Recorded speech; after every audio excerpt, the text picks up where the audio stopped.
My CIA husband called during dinner. Take our son and run.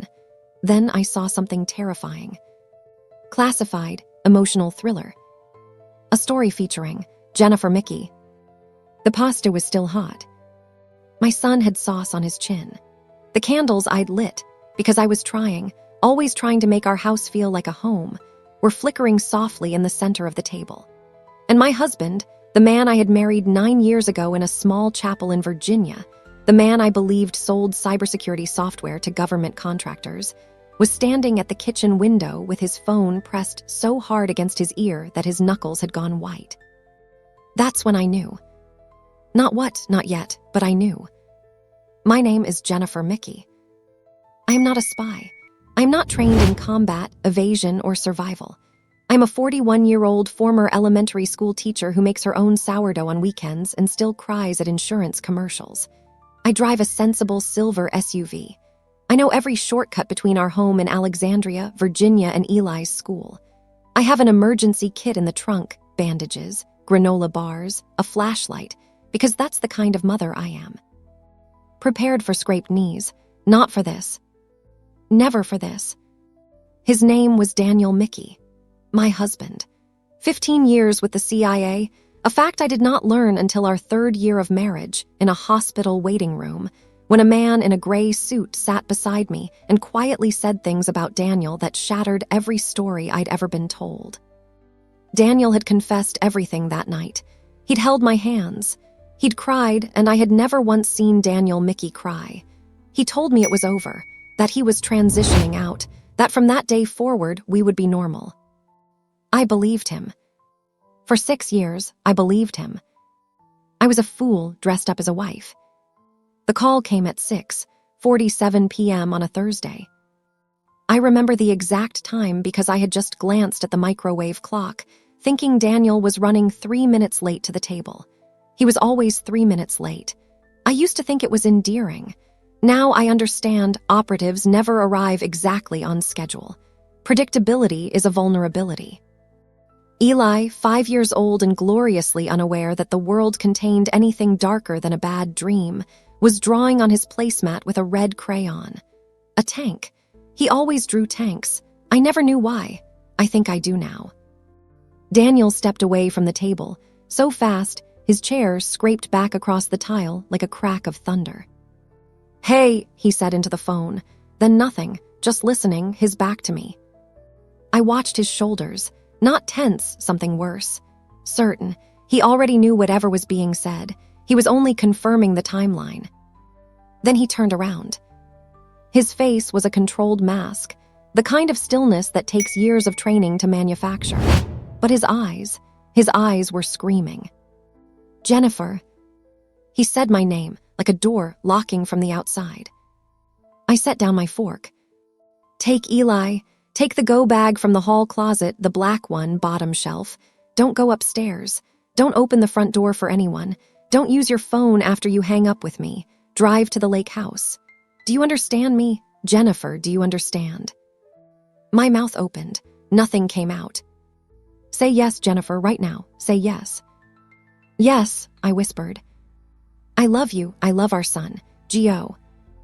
The line went dead.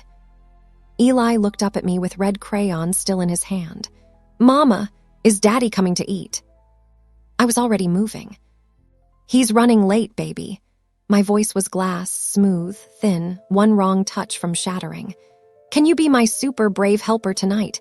We're going on a little adventure." His eyes lit up. 5-year-olds do not require explanations. 5-year-olds require conviction from their mothers, and by God, I gave him every ounce I had. I grabbed him. I grabbed the black bag from the closet, heavier than I remembered, and I realized with a cold chill that it had been recently repacked. Daniel had known. He had been preparing for this without telling me, which meant he had known this moment was coming and had chosen to keep me blind. I would survive the betrayal of that later. Right now, I had 40 seconds. I slung Eli onto my hip. I hit the garage door. I strapped him in the SUV with hands that refused to tremble because Eli was watching me, reading me, and I would not let my son see fear on my face. Not tonight. Not ever. I backed out. That's when I saw it. Across the street, a black sedan, engine running, no headlights. It had not been there at 6 o'clock. I had taken out the recycling at 6 and I noticed things. I was a teacher for 12 years. I have eyes that catalog details like a camera that never stops running. 2 silhouettes in the front seat. Neither one moved. They were watching our house. They were watching me. My throat closed. I forced my foot to the gas pedal. Slow, casual, just a mother taking her son somewhere, the pharmacy, a friend's house, anywhere. Nothing urgent, nothing to see. I turned the corner. Then I drove like the devil himself was behind me, because something in my gut, some ancient, screaming animal part of Jennifer Mickey that predates language, told me he nearly was. The lake house was 40 minutes north under normal conditions. I made it in 26. I did not turn on the radio. I did not call anyone. I talked to Eli the entire way about his crayon drawing, about the color of the sky, about whether dragons would prefer pizza or tacos, and every answer he gave me stitched me back together, one tiny thread at a time. The lake house was dark when we arrived. Daniel's family had owned it for 30 years. No neighbors within half a mile. I carried Eli inside, locked 3 deadbolts, and sat down on the cold kitchen floor with my back against the cabinets. And then, just for 60 seconds, Jennifer Mickey fell apart. I pressed my knuckles against my mouth and I shook. I shook so hard the cabinets rattled behind me. I thought about the pasta getting cold on the table. I thought about the candles I'd left burning and whether our house would catch fire, and somehow that was the thought that broke me completely. The unbearable mundaneness of it. I left the candles on. 60 seconds. Then I stood up. I washed my face. I checked every window. I found the emergency phone in the black bag, a burner, pre-programmed with 1 number, and I held it and waited. He called at 11:19 p.m. Are you safe? We're at the lake house. Eli's asleep. I paused. There was a car, Daniel, across the street, black sedan, no lights. A silence that told me everything. He already knew. Jennifer, I need you to listen to me very carefully. What I'm about to tell you, I should have told you years ago, and I am sorry. I am more sorry than I have words for, but I need you functional right now. I need you to hear me. Can you do that? Tell me, I said. My voice didn't shake. I was amazed by that. I was amazed by myself. What he told me across the next 40 minutes rearranged every memory I owned. The company he'd transitioned to was a cover. He had never fully left the agency. There was an operation, something that went sideways 18 months ago in a city he couldn't name, involving intelligence that had been sold to people who did not forgive and did not forget. A name had leaked. His name. And because these people were thorough, because they were professionals who understood leverage, they hadn't just come for Daniel. They'd come for us. His wife, his son, the soft parts of him he couldn't protect with a weapon or a cover identity. You and Eli are the mission now, Jennifer. You are what they're using to get to me, which means keeping you safe is the mission. Do you understand? I looked at my sleeping son through the bedroom doorway, his little chest rising and falling, his red crayon still somehow clutched in his fist, even in sleep. What do? I asked. You already did it. You ran. You got him out. You held it together when most people wouldn't have. His voice broke just slightly, just for a fraction of a second. You are stronger than I ever deserved, Jennifer Mickey. Tell me the next step, I said. We can fall apart together later.